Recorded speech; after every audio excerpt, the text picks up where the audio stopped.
প্রবল বর্ষণে জনজীবন ব্যাহত উত্তরবঙ্গে। তিস্তার জলে ডুবছে পানিয়ারচর, ঘুমিয়ে প্রশাসন, ক্ষোভ বানভাসীদের। ৪ঠা অক্টোবর রাত থেকে হওয়া ভারী বৃষ্টির জল জমে আছে এলাকায়। তার সঙ্গে পাহাড়ে বৃষ্টির জল বিপদসীমার উপর দিয়ে বয়ে চলেছে তিস্তা নদী দিয়ে।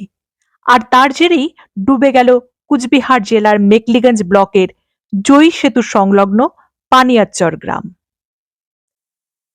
মেকলিগঞ্জ শহর থেকে জয়ী সেতু যাওয়ার রাস্তার দুপাশে ৭৫ নিস্তরব গ্রাম পঞ্চায়েতের পানিয়ারচর গ্রাম। সেতু তৈরির আগেও এই বিস্তীর্ণ এলাকা জলমগ্ন হতো প্রতি বছর। সেতু তৈরির সঙ্গে সঙ্গে তৈরি হয়েছে নতুন বাঁধ, কিন্তু মেটেনি জল যন্ত্রণা। ৪ঠা অক্টোবর সারা রাত বৃষ্টির পর আজ সকালে গাজলডোবা তিস্তা ব্যারেজের সবকটি লক গেট খুলে দেওয়ার ফলে বাড়তে থাকে জলস্তর। সকাল ৮টা থেকে তিস্তার জল বইতে থাকে বিপদসীমার উপর দিয়ে। জয়ী সেতুর লিংক রোডের দক্ষিণ দিকের যে সমস্ত বাড়িগুলি আছে সবই জলমগ্ন হয়ে পড়ে। ঘরের ভেতরে এমনকি চৌকির উপর দিয়েও বয়ে চলেছে জল। গরু, ছাগল, মহিষ ইত্যাদি গবাদি পশু নিয়ে মানুষ আশ্রয় নিয়েছে বাঁধের ওপর। নেই পানীয় জলের ব্যবস্থা। সন্ধে পর্যন্ত দেখা নেই প্রশাসনের, আসেনি কোনো রকম সাহায্যও।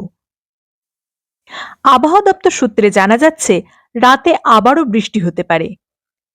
খোলা আকাশের নিচে বাঁধের ওপর কিভাবে রাত কাটবে তাই নিয়ে দুশ্চিন্তায় রয়েছেন এলাকার মানুষ।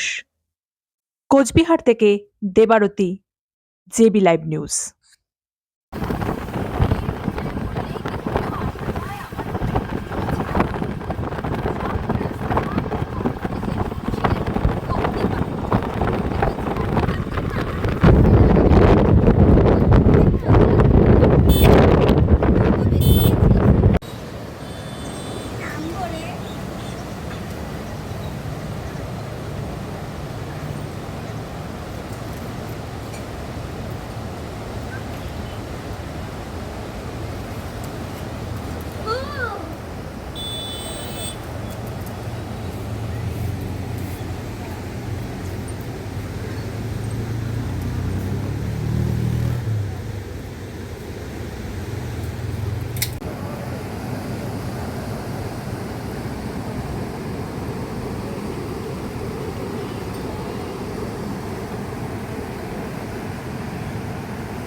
বলো এবার। সারা রাত বৃষ্টির কারণেই এই যে বন্যা আজকে। আচ্ছা, কতগুলো বাড়িতে জল উঠেছে এদিকে? প্রায় হাঁটুর উপরে জল। মানে এইখানে যাদের বাড়িতে জল উঠছে, মানে কতগুলো পরিবার আছে এই এলাকায়?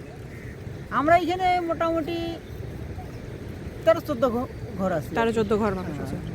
আচ্ছা, সারাদিন তো জলের মধ্যে আছো, পানীয় জলেরও অভাব শুনলাম। হ্যাঁ, খুবই তো অভাব। প্রশাসন থেকে কি বলছে? হ্যাঁ, প্রশাসন থেকে কিছু বলেনি? প্রশাসন থেকে তো এখনো কেউ আসেনি, এখনো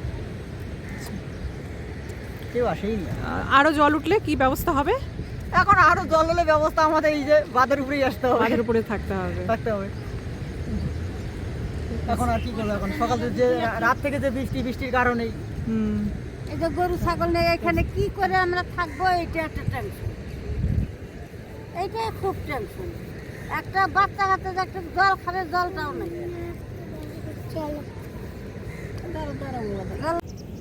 এই সকাল 8টার থেকে জল। সকাল 8টা থেকে জল? হ্যাঁ, সকাল 8টার থেকে মনে করে কেউ চা পানি খাইছে, কেউ খায় নাই।